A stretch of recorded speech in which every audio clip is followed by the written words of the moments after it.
He ignored every warning, violated bond 3 times, and this time the judge had no choice but to send him to jail. Sir, I'm up here. I'm not on the floor. Up more. Look at me. Today we're in Judge Flesher's court. 6 months ago, this defendant stood before Judge Flesher after his second DWI and made a surprising revelation. He owns a business that helps healthcare care companies find drug and alcohol addicts. Now he's back in court again, this time facing his third bond violation. This 20-plus minute hearing takes a deep dive into the defendant's alcohol monitoring violations, with his defense attorney questioning the SCM device liaison from pretrial services. But the questioning falls flat, clunky, scattered, and frustratingly full of ums and ahs. This 20-plus minute hearing takes a deep dive into the defendant's alcohol monitoring violations, with his defense attorney questioning the SCRAM device liaison from pretrial services. But the questioning falls flat, clunky, scattered, and frustratingly full of ums and ahs. With multiple violations on record, will Judge Flesher's patience finally run out? Watch as this lengthy hearing unfolds, revealing key details about the defendant's bond conditions, legal arguments, and the judge's final decision. Charge of driving while intoxicated, you're facing up to 6 months in jail and or a $2,000 fine. We're going to do probable cause. You have the right to remain silent. Anything you say can or will be used against you. On July 4th at 3:49 a.m., officers observed a vehicle in a moving lane of traffic sitting idle with damage to the front passenger tire. The defendant was sitting in the driver's seat, slumped over and asleep. Officers woke the defendant and he exited the vehicle. He had red, bloodshot eyes, slurred speech, and unsteady balance. Standard field sobriety test was conducted, and a 6 of 6 on the HGN, 4 of 8 on the walk and turn, and 0 of 4 on the one-leg stand. The defendant refused a breath sample, and blood warrant was obtained, and a blood sample was taken. Are you on something now, Mr. Kabir? No, Your Honor. I'm not. How old are you, sir? 26. What do you do for a living? I'm the owner of a healthcare consulting firm. Are we able to go send someone now, Tracy? No. Mr. Kabir, if you have a drug or alcohol problem, you better address it. Because if you don't, and I see it becomes an issue, I'm going to address it for you. I promise you're not going to like the way that I do it. Do you understand? Yes, Your Honor. May I? Don't. The only thing I want to impart to you that the drugs and alcohol stop now. I'm making it a condition of your bond not to consume alcohol or any illegal drugs. Do you understand? Yes, Your Honor. I'm going to randomly test you. If I find that you're consuming, I will revoke your bond and put you in jail. If it becomes a repeated issue, I will put you in a rehab facility. I don't want to have to do that. My only concern is public safety. Do not drive if you don't have a license, and don't consume anything. Do you have a Texas driver license? Do you have valid liability insurance? Okay, we're going to reset your case to give you time to hire a lawyer. There is a prior DWI from June of this year in Navarro County. Okay, I'm ordering you now not to drive any vehicle that's not equipped with an ignition interlock. Are you currently on probation or parole or any kind of, for a DWI now? No. What's the status of that DWI? Do you have an open DWI right now? Okay, I'm now going to put a condition of your bond that you're not allowed to be out past 9 p.m. to 6 a.m. I'm going to put a GPS monitor on you so I know that you're not out in the middle of the night. Unfortunately, because of the hurricane, we're not allowed to have people tested right now and I think that you're on something now, Mr. Kabir. I have bipolar and schizoaffective disorder. I have bipolar and... Then alcohol is not helping the issue, Mr. Kabir. It's only going to exacerbate anything. No more. Do you understand? Yes, Your Honor, at this time, I'm not on any substances. I take multiple medications for my mental health issues, but I'm not on any unlawful or illegal substances.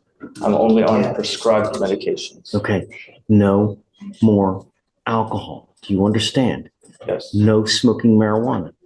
If I test you for marijuana, are you going to test positive? Okay, don't. So GPS with a 9 p.m. curfew for now, until we know that he's not out and about in the middle of the night. I'm going to have you now go to the jury. We're going to have you sign a reset. After that, I will have you take your seat in the jury box, and then we'll be back with you shortly, Mr. Kabir. Okay, how's this? I put defendant must find full-time employment. Why are you trying to leave? Sir, I was not trying to leave. I just need to use the restroom. So I wanted to request and ask the officer. Notice the power shift right here. One step toward the door, and suddenly we're talking about warrants. In a courtroom, permission isn't politeness, it's control. I didn't want to disturb you while you were in the middle of session. Right. Don't disturb me, and you just can't walk out. You have to ask for permission. When you walk out, we issue warrants. Do you understand? I wasn't looking to walk out whatsoever. Okay. So tell me, you said you own a business. Yes, sir. What do you do exactly? We help treatment centers, or we specialize in bringing in new patients into healthcare treatment centers, specifically alcohol and opioid addiction treatment centers. You have a monthly income from this. Yes, Your Honor. How much money do you make a month? Well, right now the business is still in a growth stage, so we revenue, but I don't take personal income. I take a small amount of personal income, so you can say $2,000 to $3,000 per month as of current. Where do you live? At my parents' house. Yet you drive a BMW. Yes, Your Honor. The revenues of the business are over that amount. Okay, so you need a lawyer to represent you in this. And it would behoove you to get one really, really quick, because one of the conditions on your other DWI is don't get in trouble and probably not to consume alcohol. Once this other jurisdiction learns of your new DWI, they're probably going to issue another warrant for your arrest. So you need a lawyer to represent you, and quick. So we're going to let you go today. And I'm telling you, no alcohol. Yes, Your Honor. You have an interlock that you're going to, within 3 days, you must get an interlock on your car. If I find that you have not put an interlock on your car, I'm going to put you in jail. And I'm going to tell you, with 2 open DWIs, I usually put bonds at around $25,000 in that time. So beware. You're skirting extremely thin ice at this point. Do you understand? Yes, Your Honor. I will contact the interlock immediately. I have the information for it, but I don't know exactly the date that they'll be able to install it. You must get it done within 3 days. What if the company's not available to do it within those 3 days? Well, then come back and let us know. Okay? But I'm not going to entertain any excuses. You also need a lawyer to represent you. So get on that as well. As soon as you leave here, start researching that as well. State, does he have a DWI open elsewhere to refresh my memory, please? Mr. Salinas, did he not have a DWI? He currently, yes, Your Honor, He has an open DWI where? in Navarro County. So we put conditions on him. I can't. Please, Felicia, The most recent ones, Judge, or there's been a few that we've amended over time. what are the current conditions now? The current conditions now are appear in court every time the case is set on docket, there's no new law violations. Install a IID device in the vehicle, no driving without permission of the court, no drugs, no alcohol. Plan to obtain a scram device, and to submit to drug and alcohol testing at the court's discretion. Did he have a curfew as well? No, Judge. He originally had a curfew, Your Honor, but because there were no issues with that, we had it removed. Okay. Yes. And so now our first bond violation report that we had was September 23rd, 2024. And in that one, he had been in lockout for failure, I guess, to pay. I don't know, which is weird because we normally always pay for all of them. A second bond violation report was filed January 6th, 2025.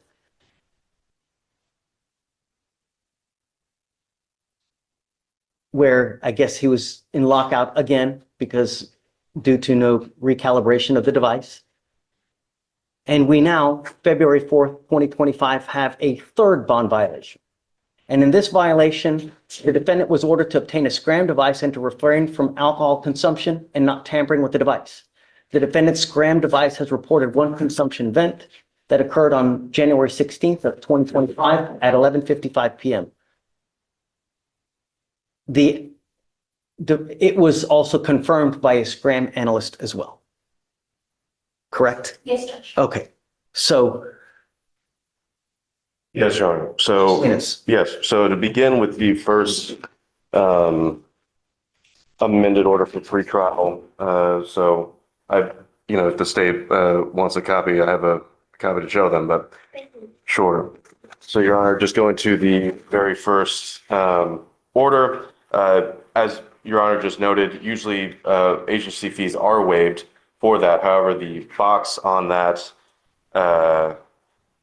for saying that the fees were waived, I believe were not checked on that. Further, Your Honor, the main purpose here for your determination of giving someone bond in the first place is to establish that they come back to court. So are they a flight risk? And then also, are they a danger to the community? Now, Your Honor, if an interlock device is in lockout on a vehicle, it doesn't start. No one's driving that vehicle specifically. There's no way that they can. I can call a witness to testify that, but I know that you But that doesn't are aware of exclude you that. from violating the conditions. Your Honor, Are you justifying that because of that you can just? No, Your Honor, I'm trying to contextualize this because we've been here two prior settings before. I know you've concerned greatly about the number that it's at number 3 now. I'm trying to establish that the first and second, there was no indication of alcohol consumption or drug use during that time. It wasn't working. How are we supposed to know? And Your Honor, one of the two main points of determining what kind of bond, both the conditions and amount are, will they return to court and community safety? Here, my client who's being accused of DWI wasn't driving that vehicle. So it was impossible for him to be driving that vehicle, Your Honor. So I ask you to take that into account as far as public safety goes. As far as this latest bond violation, it's the state's burden to prove that my client violated his bond. All we have right now is a report by Scram, but no one is here to testify on behalf of. We can call that, Your Honor, but Yeah. sure. Judge, I spoke with the defense counsel today and he said that he was not requesting to have anybody come here to testify to the scram device. We have Felicia that can be called up as a witness to testify as to what happened with and whether he tested positive or not, whether he's consuming alcohol. It's also the state's burden to prove that he did So that. So that's, yeah. Please. Yes, Your Honor, we would call pretrial services, Ms. Felicia Charles. Okay, ma'am, would you please come up, raise your right hand? Do you solemnly swear to tell the truth, the whole truth, and nothing but the truth, so help you God? Yes. Okay, So you have first amended order and then second, third amended pretrial supervisions and then the board. So referencing the fourth amended order for pretrial supervision and bond conditions, I'm showing you, do you recognize this? Yes. Can you tell us what this is and what are the conditions that are checked? These are, Sorry, could you repeat what you just said? sorry, I said I don't know if she needs that. It was an extra paper. Okay. I just want it on the record. Sorry. That's all right. Yes, these are pretrial bond conditions, and these are listed as appear in court every time the case is set on docket unless the judge waives appearance. No new law violations, install ignition interlock within the vehicle, no driving without permission of the court, no drugs, no alcohol, and then to obtain, we do have a curfew of 9 p.m. to 6 a.m. and then a scram device to be installed. And so what we're showing you is what's been marked as State's Exhibit 1, and we'll tender this to defense for any objections. No objections. admitted as one. So in this case regarding the scram device, can you tell us about that? Yes, so what exactly about? What is that? What's the standard procedure someone's supposed to do? Yeah, so a scram device is ordered and it tracks the, press. Objection, Your Honor. The foundation, I believe the state is trying to ask her to testify as far as are you trying to establish her as like an expert on Scram? And then I was not trying to establish her as an expert, just from her experience, what the scram device is basically for, which she can testify to as a trial. I'd ask that the court consider that as that testimony as a layperson, not as for the purposes of establishing expertise. So I want to know whether there is a violation for alcohol consumption. So, what day do we have any kind of hot blows? What's the amount? Do you have anything of that nature? Yes, so the report should have been provided to the bond violation email as well of the graph.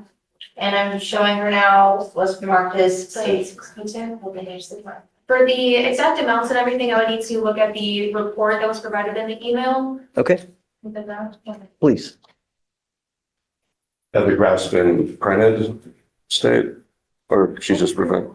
Yeah, just so we can all agree on what she's referring to. And I'm showing you what we marked as states exhibit 6. Can you please tell us what this is? So this is a scram report sent back to us whenever the device information and data is pulled. And this is what the analysts observe for either tampers or consumption. And this is what they send us back if there is a confirmed tamper or consumption as per. Okay, so this fairly accurately depicts a scram for anybody says this. Yes. We will tender defense for any objections and note that this has been, is it correct to say this has been emailed to defense prior to this date? Yes. Defense received it, no objection, Your Honor. Okay, it'll be admitted. Okay, so can you tell us about the specific dates in this report again that was given to defense prior to today of the basic dates that the scram was not completed properly? Yes, so the device seems to be fully functioning. And on January 17th, Friday, January 17th, the scram device picked up a peak TAC of 0.078%. And then established a zero baseline once again for the dissipation rates of the alcohol at 9:05 a.m. on January 17th. Say it again. 9:05 a.m. January 17th, 0% TAC was reestablished for the dissipation of alcohol. Okay, and for those dates, the ones that match on what I'm showing you as State's Exhibit 2, the bond violation report, can you please, do you recognize this? Yes. Can you please read the details of the violations here? It says the defendant was ordered to obtain a scram device and to refrain from alcohol consumption and not tampering with the device. The defendant's scram device has reported one consumption event. The confirmed alcohol consumption occurred on January 16, 2025 at 11:55 p.m. This information was received on 1/17/2025 and confirmed by a scram analyst. Thank you. We pass the witness. Okay. All right. Good morning. I just want to, if you could turn to, I believe it was the State's Exhibit 3, I think, for the Scram non-compliance report, the cover page. Do you see that? Yeah, what she has right there.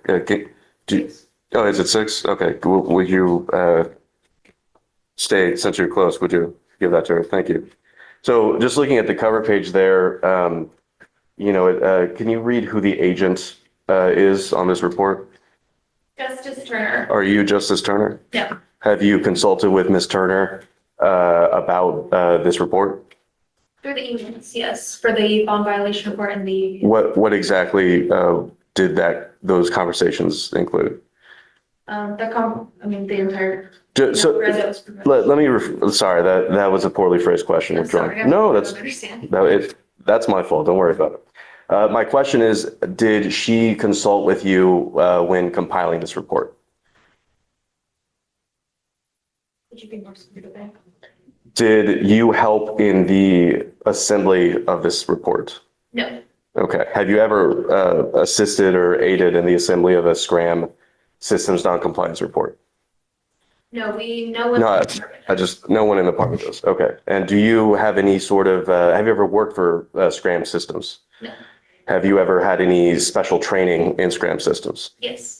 What is that training? I actually met with Ronald Grant from Sentinel, the regional representative, about maybe 2 months ago Mhm. to get an advanced knowledge of this device. This is one of the very few devices that I do have advanced knowledge in, but not expertise. Sure. And what exactly did this person teach you?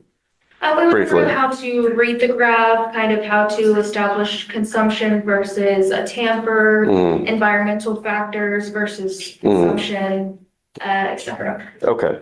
So during that training, did you ever actually look at a physical device, the SCRAM device? No. So you didn't do any like live experiments where, like, for instance, you put on a SCRAM and then, drank alcohol to see how that works? No. No. Okay. And as far as Mr. Kabir's SCRAM device, have you examined it prior to this hearing? Me personally, no. Okay. And so is it fair to say that you've been thoroughly trained on the theory of SCRAM device and alcohol detection? What do you Is that fair to say? That let me rephrase that. So you don't have any actual technical experience with how the SCRAM device detects alcohol in someone's skin. Is that fair to say?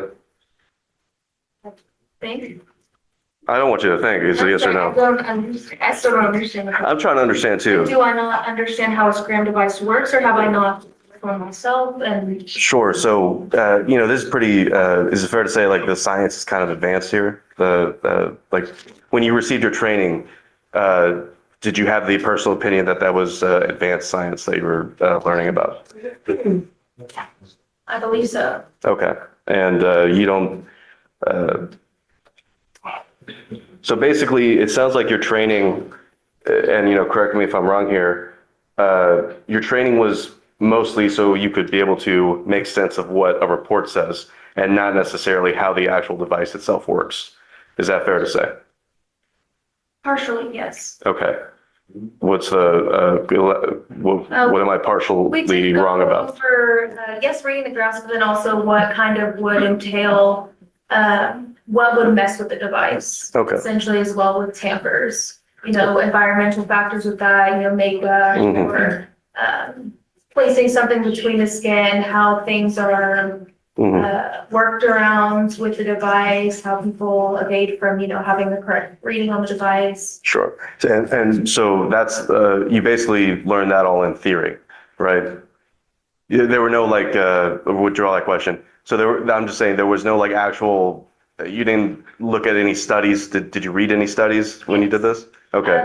I actually met with him due to another case. I wanted to further understand it, so we examined the report for that. Well, and also reviewed some of the peer-reviewed articles. Well, that's great. I'm glad that you want to, a lot of people won't. They'll just kind of do their jobs, right? I'm glad that you want to further knowledge. But, what I'm trying to get at is it's fair to say that knowing how something works in theory and actually examining the actual thing itself, the practicality of it is different, right? Do you agree with that statement? Yes. Okay, so without actually having examined in your own personal observation how a SCRAM device detects alcohol in someone's system, it seems that, is this fair to say that you're very, very well versed on theory, which is probably more than some other people, but not necessarily on the practicality of detection? Question asked and answered. Okay, just let's go. All right. Just ask the question. I don't know if that was an objection or sustained or overruled. Let's just move on. I mean, we're here to see, is there a positive blow or not?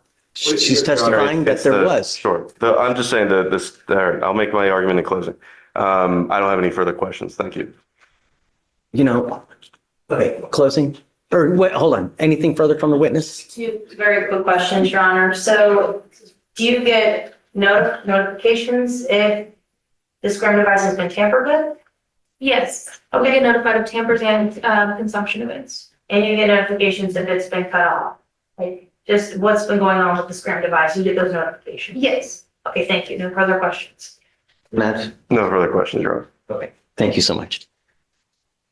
Okay, argument. So, Your Honor, this is a pretty basic, simple case. The bond violation report is evidence the defendant was ordered to obtain a scram device and for refraining from alcohol consumption and not tampering with the device. The defendant's scram device was reported on one consumption event. This happened January 16th of this year at 11:55 p.m. And this information was received on January 17th of this year at 5:18 a.m. And clearly, there were up to 4 amended orders for pretrial supervision and bond conditions. It was obvious which the defendant was supposed to do, and he directly violated the order, was evident by the pretrial services and bond violation report. So it's pretty clear here that we would be asking to revoke bonds in this case. And we would just like to urge that this is a fair and convincing standard, as I already know, Judge, and it's not beyond a reasonable doubt. I don't think that we need a scientist here to prove that the scram device is a device that can be depended on. Okay, Yeah, Your Honor, I agree with State insofar as this is a simple matter. Where we disagree is, I think a scientist was needed. I think someone who actually has the technical know-how of how this violation report came to be. The state did have that standard of clear and convincing to prove that my client violated this. So far, all we have is a piece of paper that is, at least for right now, is supposed to have been prepared by someone else who is not here to testify. There's no ability to cross-examine them on their expertise, on any notions of false positives, on any issues that a technical expert would actually know about the device. And without that, Your Honor, I think it's very clear that the state failed to prove their burden of proof that my client consumed alcohol.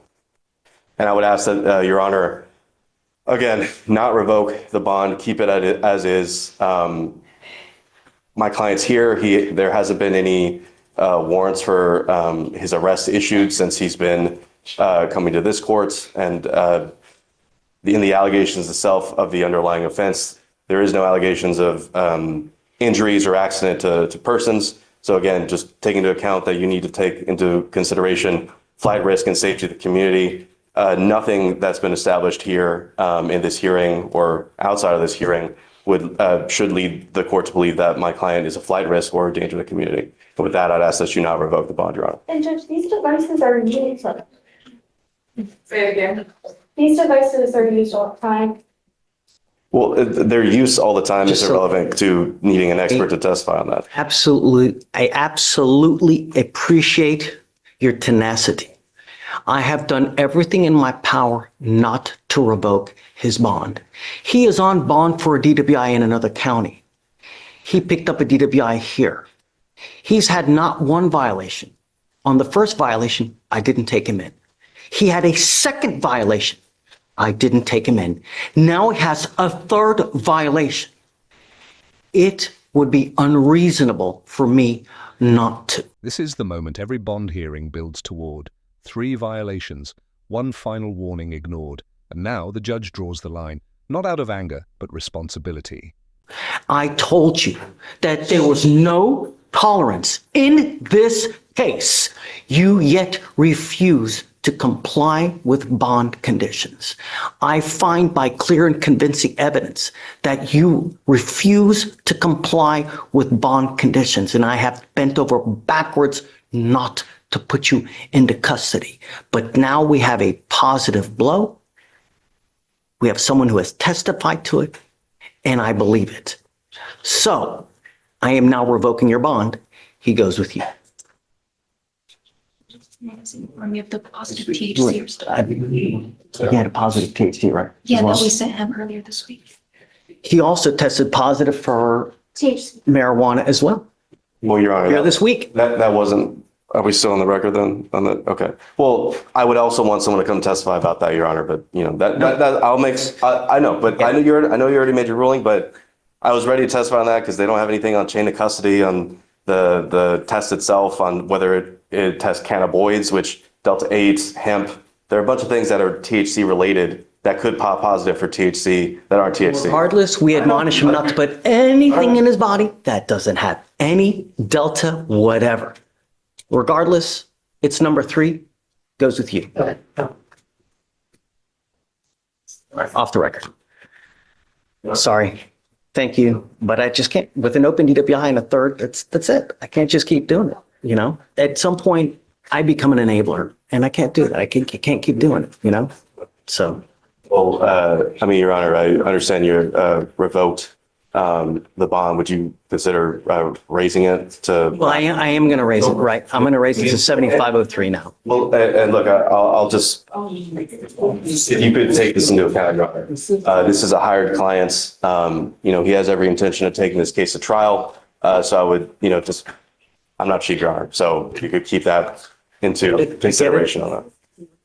It's, you know, and it's I understand. representing him in Navarro too. No, I'm in touch with his counsel there, but no, I'm not representing him there. Yeah. But tell him this, that he's lucky that they didn't revoke him on the first 2 cases, considering that he has an open, you know, really, because, and I'm telling you now, I don't know how I didn't, but I can't just keep doing it. I can't. 75. 75 with